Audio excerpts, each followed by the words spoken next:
Allez, le fait média du jour, c'est donc l'animateur Arthur qui va porter plainte en diffamation contre le journaliste de France Inter, Patrick Cohen. On l'a appris cette nuit. Jérôme Yonaditchenko, bonjour. Bonjour Jean. Vous êtes notre expert média. À l'origine de cette plainte, un édito de Patrick Cohen hier matin sur France Inter. Donc. Oui, un édito au vitriol dans lequel le journaliste revient sur la vente de l'entreprise Coyote. Vous savez, Coyote, c'est cette société qui fabrique des petits boîtiers qu'on place dans sa voiture, ce qu'on appelait il y a quelques années des avertisseurs de radar, rebaptisés désormais des avertisseurs de zone de danger, histoire d'être conforme à la législation.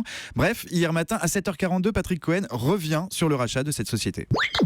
Coyote aujourd'hui va être racheté par ses fondateurs qui déclarent au Figaro vouloir tourner la page d'une gestion très financière. Tiens, mais qui étaient ces financiers? Petite recherche, le tuyau est sur le site de BFM Business. Et voilà, ceux qui possédaient plus de la moitié de Coyote, c'était la famille Benetton et Arthur, notre ami belge, enfin résident belge, l'animateur de TF1 qui avait investi il y a 5 ans 4 millions d'euros et qui va en récolter 12 millions d'euros sans rien faire. Enfin non, pas sans rien faire parce que d'après BFM, il a œuvré auprès de l'équipe Sarkozy, qu'il avait soutenue en 2007, pour empêcher justement l'interdiction des avertisseurs de radar. Bon, et ces 8 millions d'euros de plus-value, ça fait combien dans les caisses de l'État? Ça fait 0, puisqu'Arthur a logé sa holding au Luxembourg. Et ça fait 0 payé par Arthur, puisque les plus-values de ce genre n'y sont pas imposées du tout.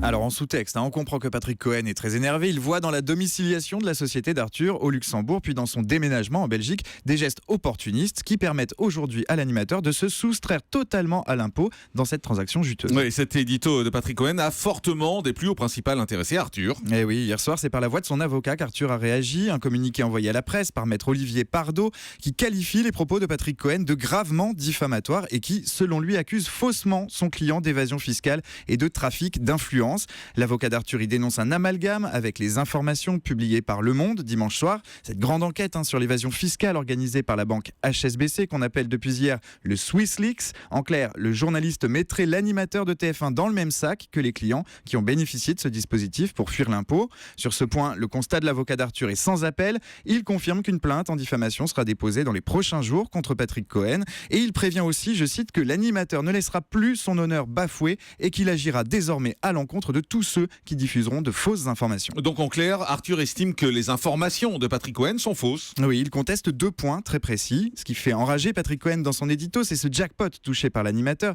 qui ne sera donc pas soumis à l'impôt en France du fait de la domiciliation de sa société au Luxembourg et de son statut de résident belge. Jusqu'ici, l'information n'est pas fausse. Mais ces déménagements, s'ils ne traduisent pas un grand patriotisme, avouons, ne sont pas illégaux. C'est donc l'allusion au délit d'évasion fiscale qui ne s'applique pas stricto sensu.